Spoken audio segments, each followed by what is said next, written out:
They believed the United States would hesitate. They believed one sudden blow would frighten a distant nation into submission. They believed the Pacific was simply too vast, and America too comfortable, to fight a long and unforgiving war. They were mistaken. On the morning of December the 7th, 1941, the sun rose calmly over Pearl Harbor, casting a gentle light across anchored battleships and quiet airfields, as sailors went about their routines, unaware that history was about to turn against them. Then the sky filled with aircraft. Japanese planes descended without warning, their engines screaming as bombs fell among the ships below, tearing steel apart, igniting fuel, and turning the harbor into a graveyard of fire, smoke, and sinking metal. In less than 2 hours, over 2,000 Americans were dead, and the United States had been violently pulled into a war it could no longer avoid. This was not merely an attack. It was the opening move in a struggle that would decide the fate of the Pacific and reshape the modern world. The war between the United States and Japan did not begin that morning. Its roots stretched back decades, growing quietly through ambition, fear, and the hunger for survival. Japan was an island nation with limited natural resources, yet it had built a powerful industrial state and a formidable military that demanded constant fuel, steel, and raw materials to function. To secure those resources, Japan expanded outward, first into Korea, then Manchuria, and eventually deep into China, bringing with it conquest, occupation, and extraordinary violence. The United States watched with increasing concern. As Japanese forces advanced, reports of massacres and civilian suffering reached the West, and America responded not with weapons, but with pressure. Oil exports were cut. Japanese assets were frozen. The lifeline of the empire was slowly tightened. Japanese leaders understood the reality with brutal clarity. Without oil, their navy would fall silent. Their air force would be grounded. Their empire would collapse. Faced with humiliation or war, they chose war.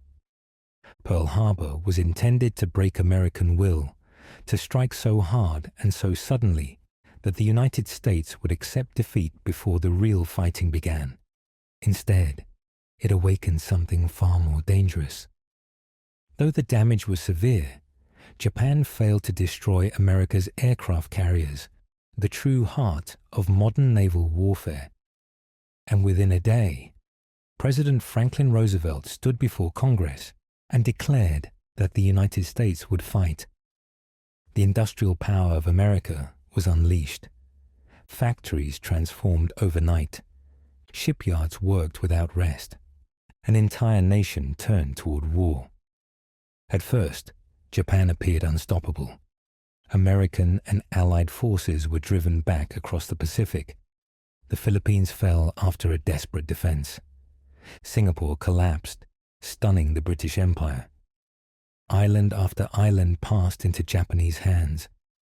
To many, it seemed as though Japan had already won. But beneath the surface, the tide was slowly turning.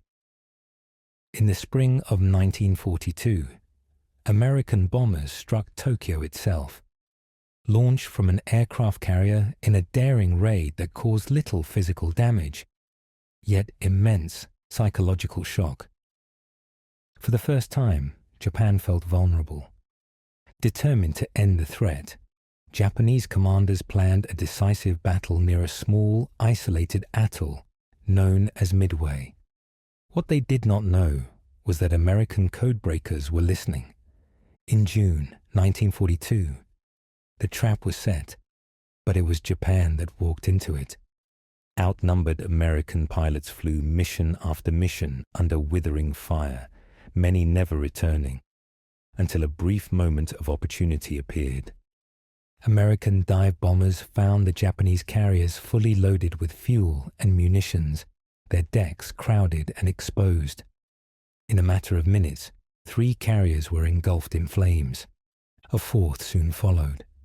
In one morning, Japan lost the core of its naval power and many of its most experienced pilots. The balance of the war shifted forever. From that point onward, the United States advanced slowly but relentlessly through a strategy known as island hopping, capturing key positions while bypassing others and leaving Japanese garrisons isolated and starving. Where landings did occur, the fighting was merciless. Japanese soldiers, trained never to surrender, fought to the death from caves, bunkers, and tunnels, turning every island into a battlefield soaked in blood. Guadalcanal became the first true test. Disease, hunger, and exhaustion claimed lives alongside bullets, while night attacks and jungle warfare shattered nerves on both sides. After 6 months of constant combat, Japan withdrew, marking its first major defeat on land. The myth of Japanese invincibility was broken. As the war moved closer to Japan, it grew darker. Kamikaze pilots deliberately crashed into American ships, sacrificing themselves in the belief that death was preferable to defeat. Entire fleets were scarred by fire and loss. Then came Iwo Jima, a small volcanic island transformed into a fortress beneath the ground, where Japanese defenders waited silently as American forces advanced step by step. Nearly every defender was killed. Thousands of Americans died. Victory came, but at an appalling cost. Okinawa was worse still. Civilians were trapped between armies. Families were torn apart. Entire villages vanished under artillery and bombardment. By the time the battle ended, more than 200,000 people were dead. American leaders faced an impossible decision. An invasion of Japan would likely cost millions of lives. There was another option. In August 1945, the world entered a new and terrifying age. A single bomb destroyed Hiroshima. Days later, another erased Nagasaki. The destruction was instant, absolute, and unlike anything humanity had ever witnessed. Japan could no longer continue. On August 15th, Emperor Hirohito spoke to his people, announcing surrender and bringing the war to an end. The Pacific War left the world changed forever. The United States emerged as a global superpower. Japan was rebuilt from ashes into a peaceful nation. Nuclear weapons redefined warfare itself. What began with ambition and fear ended with fire from the sky. This was not simply a war between the United States and Japan. It was a lesson, written in blood, about power, pride, and the terrible cost of total war.